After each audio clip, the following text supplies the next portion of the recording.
I woke up believing I had survived an accident. What I didn't know was that someone had been waiting for me to wake up, and that the people standing beside my hospital bed weren't there to save me. They were there to finish what had already started. The first thing I noticed was the smell. Sharp. Chemical. Like something meant to erase pain but somehow making it worse. Then came the light. White. Blinding. Unforgiving. It pressed down on my eyelids until I opened them, and when I did, pain exploded through my body like fire racing through dry grass. I tried to move. I couldn't. Machines hummed beside me, cold and rhythmic, reminding me that I wasn't in control anymore. My throat felt dry, my head pounded, and my chest tightened as memory returned in fragments. Screeching tires. Glass shattering. The violent silence afterward. I wasn't in my bed. I was in a hospital. Fear came fast, sharp enough to cut through the medication fog. I tried to speak, but my lips barely moved. A sound escaped me anyway, small, broken, desperate. Then the door opened. 2 figures stepped inside. My daughter. My son. Relief flooded me so suddenly my eyes burned. I wanted to smile, to reach for them, to feel their hands in mine the way I used to when they were small.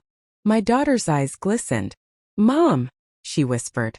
But before I could answer, before I could even breathe her name, a nurse stepped forward. She held a folder tight against her chest. Her face wasn't kind. It was controlled. Detached. Her voice was flat. "They're not your mother's children." The words didn't land right away. They hovered in the air. Wrong and meaningless, like a sentence spoken in the wrong language. I turned my eyes toward my children. They looked just as confused, glancing between me and the nurse, searching for an explanation that didn't exist. "What?" I croaked. "What are you saying?" The nurse didn't hesitate. "Legally, you have no claim over them," she said. Then she looked at me. "And you are not their biological parent." The room tilted. My heartbeat thundered in my ears as memories rushed in uninvited. Lullabies sung in the dark. Fevered nights. Scraped knees. Homework at the kitchen table. Every sacrifice. Every promise. All of it suddenly questioned. My body refused to move, but my mind screamed. I wanted to pull them close, to tell them this was impossible. That love didn't need blood to be real. But they stepped back. Just slightly. And that small movement hurt more than the crash ever had. Later, when I was alone, the silence pressed down harder than the pain. Machines beeped steadily, indifferent to the way my life had just cracked open. I stared at the ceiling, my thoughts unraveling. That's when I noticed it. The whispers. Doctors avoiding my eyes. Nurses lowering their voices when I passed. I overheard one word that didn't belong in my recovery. Estate. Someone wasn't just watching my health. Someone was watching my future. And as my heartbeat slowed, one terrifying thought settled in my chest. The accident hadn't ended my life. It had started something far worse. Because the more I listened, the clearer it became. Someone wanted me alive. Just long enough to take everything I owned. The next morning, they brought me documents instead of breakfast. A thick folder. Heavy. Final. The man who carried it wore a suit too sharp for a hospital room. He smiled, but his eyes stayed cold, already finished with me. "I'm your legal advisor," he said. "Appointed temporarily." Temporarily. As if my life had been put on pause. He placed the folder on the tray table and flipped it open with practiced ease. Pages slid past, forms, signatures, dates I didn't remember signing. "You were in a severe accident," he continued. "Under heavy medication. Certain decisions were made on your behalf." My fingers trembled as I reached for the papers. Power of attorney. My name was there. My signature too. Or something that looked like it.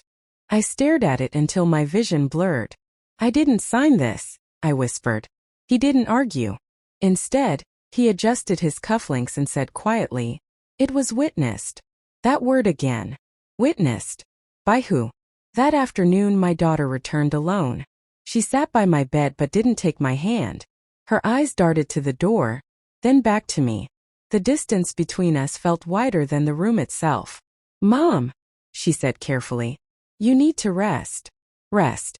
That's what people say when they don't want questions. "Why were those papers signed?" I asked. She swallowed. "Hard. They said it was necessary," she replied. "Just in case." Just in case I died. Or just in case I lived too long.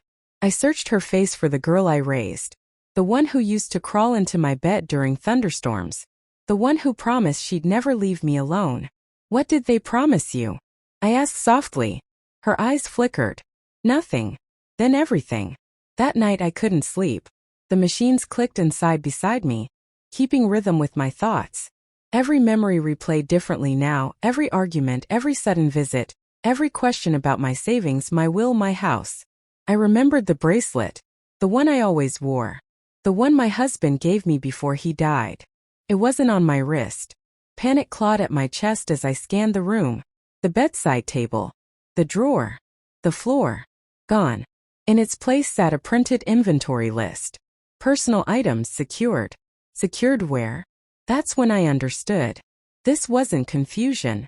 It wasn't a misunderstanding. It was a plan. And I was waking up in the middle of it. The next morning, a nurse leaned close while adjusting my four.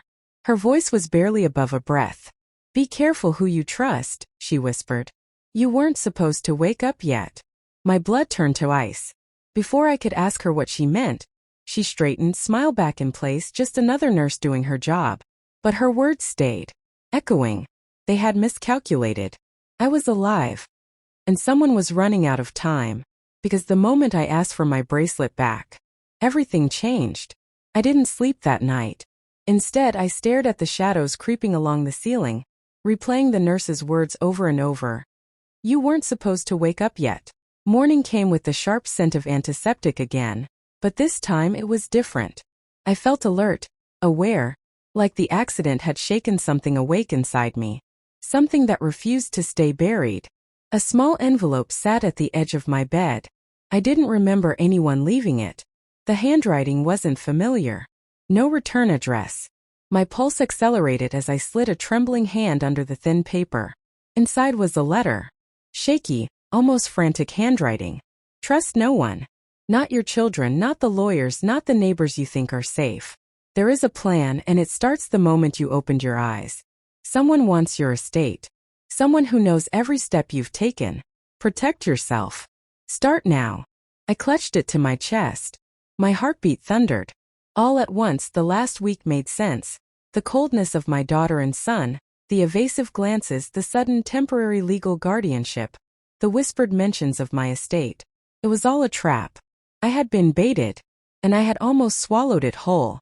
The letter fell open to reveal a small photograph taped inside. It was me years ago, smiling under the sun in the garden. And beside me, a woman I didn't recognize. A chill ran down my spine. The words on the back of the photo screamed at me. They aren't who they say they are.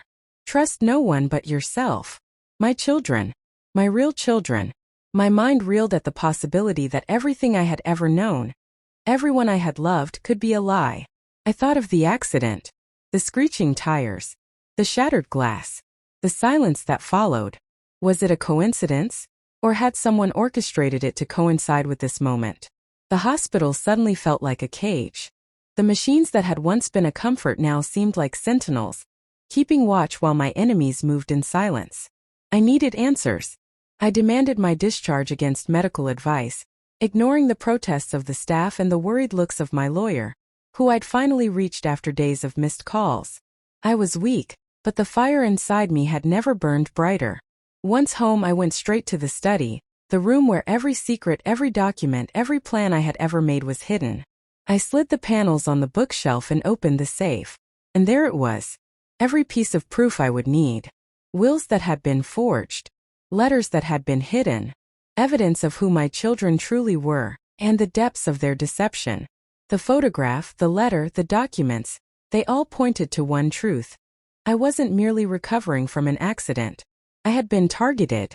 Someone wanted me gone, and they had come prepared. But now, armed with knowledge, I understood the rules of the game. I was no longer the helpless victim. I was a player. And I would make them regret underestimating me. Imagine waking up after a near-death accident, only to find out your children aren't yours, your estate is being stolen, and everyone around you is lying. Would you survive? Would you fight back? Here's my story. The moment I held that photo in my hands, I realized someone had been waiting for me to wake up. and now it was my turn to strike. The sun had barely risen, but my house felt alive with anticipation.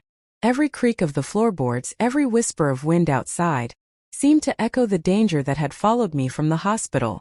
I sat at the edge of my study table, the letter and photograph before me, evidence laid bare. My hands didn't shake anymore. They were steady, purposeful. Weeks of confusion, betrayal, and fear had hardened into clarity. I knew what I had to do. The doorbell rang. My heart skipped a beat. Not from fear, but from anticipation. I knew who it would be. My daughter and son stepped inside. Smiles perfectly rehearsed, eyes glinting with entitlement. Their posture screamed confidence. They thought I was weak. They thought I was unaware. I stood slowly, every movement deliberate. Calm. I held the letter and photograph in my hand. Looking for this? I asked softly, placing them on the table. For the first time in weeks, their confidence faltered. A flicker of hesitation crossed their faces, quickly masked by practiced smiles. But I saw it. I had been waiting for that moment. You're not my children, I continued, voice steady but icy. You never were. The room went silent.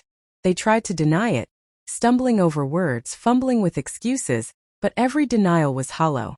I laid out everything. The forged papers, the lawyer's hidden letters, the sudden changes in the hospital, and the warning letter from Mrs. Halloway. Every deception, every plan they had orchestrated to take what was mine, exposed. I watched as panic replaced arrogance. The gleam in their eyes dulled. They had underestimated me. You thought I would lie here helpless while you claimed everything, I said. But you underestimated a mother. A real mother. My voice didn't waver. My body may have been weakened by the accident, but my mind was sharp, unyielding. I had pieced together the puzzle while they assumed I was broken. And now I held the final piece. A confession I had secretly recorded, capturing their own words, their own greed, their own plan. They sank into the chairs, silence pressing down. A weight heavier than any accusation. This wasn't just about money or property. It was about trust, betrayal, and the very foundation of family. And in that moment I realized something vital. I had reclaimed more than my estate. I had reclaimed my power, my dignity, my life. Even as they sputtered, floundering for excuses, I knew the truth was unstoppable. They had come to take everything, but they left empty-handed. The room felt heavy with their defeat. The storm of lies had broken, leaving clarity in its wake. And I stood in the center, no longer a victim, but the orchestrator of justice. 30-second hook. For audience retention. They smiled, pretending to be my children, plotting to take everything I built. But I had proof, I had a plan, and I was ready to confront them. What happens when the truth comes out? Here's how I exposed the betrayal. As I watched their faces twist with panic, I knew the danger wasn't over. Someone else had orchestrated this, and the shadows were still moving. I had won a battle, but the war was far from finished. The house was silent after the confrontation. My daughter and son had left, faces drained of confidence, their schemes crumbling behind them. But I couldn't allow myself to relax just yet. Victory felt sweet, but caution lingered in every corner of my home. I walked slowly to my bedroom, my steps measured but determined. On the pillow, as if waiting for me, was another envelope. My hands paused for a moment, a quiet breath before the storm of emotions within me. This one was from Mrs. Halloway. Her handwriting was neat, deliberate, calming. I opened it carefully. Inside was a note, simple yet profound. The rest is yours. Live freely, for you are the real mother. No one can take that from you. Tears welled in my eyes, but they were not tears of fear. They were tears of relief, victory, and clarity. The storm that had shadowed my life for weeks had passed, and I had survived it. Not just survived.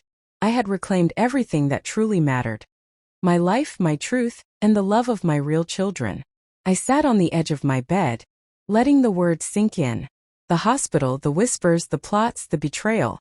All were part of a chapter one would never forget. But now I could finally breathe. My body, still tender from the accident, felt lighter. My mind, sharp and vigilant, felt at peace. I thought about the years, the lullabies I sang, the scraped knees I kissed, the lessons I taught.